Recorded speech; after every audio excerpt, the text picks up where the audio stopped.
Mga kapatid at ka-friendship, grabe ang init, no? Parang talagang nakakasunog talaga ng skin. Oo, kailangan ko talaga mag-SPF 120.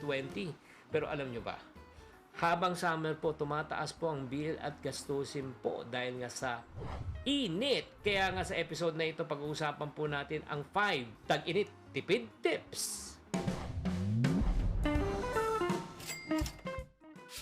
Hi there, this is Chick Kitan, your pambansang wealth coach. Kung gusto nyo makatipid po ngayon sa panahon ngayon kay tag-init, bibigyan ko po kayo magandang idea. Tipid tip number 1, ako, electric fan plus ice combo. Alam nyo, diskarte namin nung bata pa kami. Wala kaming aircon. So, nilalagay namin sa harap ng electric fan ay yelo. Bumubuga doon, parang yelo, parang aircon na rin yan. Pero hindi aircon ang presyo. Presko, energy efficient, at wala kang ilalabas na mataas ng electric bill. Pangalawa, kung kayo naman may aircon, kailangan gamitin po, i-maximize natin. Una, gumamit kayo ng timer mode. Dati po, ako ay nagbebenta ng timer mode. Kasi syempre naman, pag tayo po ay natulog ng 8 hours, sa gabi naman, malamig na eh. Di ba? Kailangan po, nagpapatay po siya.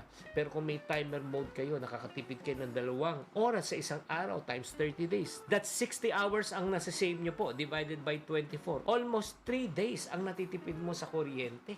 Di ba? Dahil lang sa 2 hours na sa-save mo. At syempre naman, linisan po natin yung mga filter para hindi mahirapan huminga ang aircon, para hindi tumaas ang konsumo ng kuryente. Pangatlo, mag-rehydrate. No? Uminom ng tubig, huwag soft drinks ha. Tubig, mas mura, mas healthy. At kung gusto mo ng juices, syempre, magkalamansi juice ka na lang. Di ba? Di ba yung talagang pasok sa budget mo?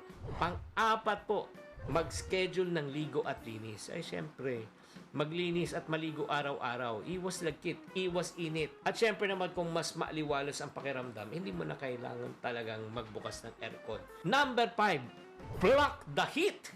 Paano natin i-block ang heat? Syempre naman, katulad nito, meron tayong mga tinatawag na trapal. Diba?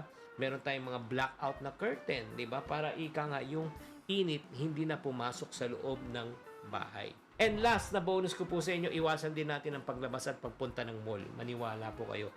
Pag pumunta kayo ng mall, pamamasahe na kayo at matutukso kayong bumili at kumain. Lalo pang lalaki ang inyong gastos. Sana nakatulong tong episode na ito para sa mga tipid tips this summer heat. Tatandaan, tamang karunungan, tamang disiplina ang susi sa pagyaman.